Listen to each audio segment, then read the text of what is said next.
হজ করেছি আমি last year 25-এ, কোরআনও খতম দিয়েছি। ছোট থেকে আমার বাবা মা আমাকে ইসলাম প্র্যাকটিস করিয়েছে, নামাজ রোজা সবই করাচ্ছে। আমি বেশ কিছুবার কোরআনও খতম দিয়েছি। আমাদের ধর্মে যা যা আছে আমি সবই ওভাবে মেনটেন করে পাশাপাশি আমি ড্রামসও বাজাই।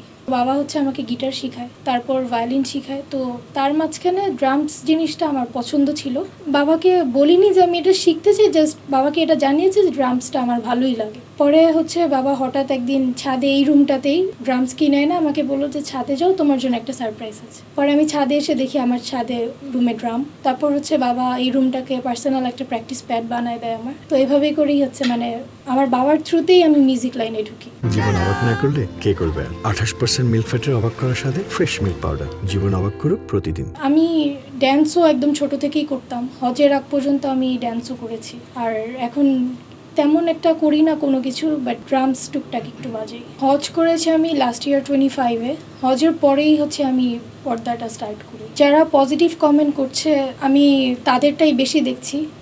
আমি চাই তারা আমার জন্য দোয়া করুক। আর যারা নেগেটিভ কমেন্ট করছে তাদেরকে নিয়ে কিছু বলার নেই। তারা নেগেটিভ কমেন্ট করবেই, তারা করুক। একটা জিনিস খুব বেশি স্প্রেড হয়ে গেলে ওখানে ভালো খারাপ দুটোই থাকে। তো আমার খারাপ কমেন্ট যারা করছে তাদেরকে নিয়ে আমার কিছু বলার নেই, তাদের কাছেও আমি দোয়া চাই। আমার ফার্স্টে ফ্যামিলির কথাই বলি।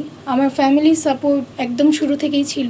আত্মীয় স্বজন সবার সাপোর্ট ফার্স্টে থেকেই ছিল। ফ্রেন্ডদের কথা যদি বলি, আমার ফ্রেন্ডরা একদম শুরু থেকেই আমার পাশে ছিল, তারা এখনও আমার পাশেই আছে। আর ভাইরাল হওয়ার পর নতুন করে কেউ এসেছে কিনা এরকম হয়, আসলে অনেকেই আসে অনেকেই যায়। তো আমার খারাপ টাইমে যারা আমার পাশে ছিল, আমার ভালো সময় তারা আমার পাশে আছে।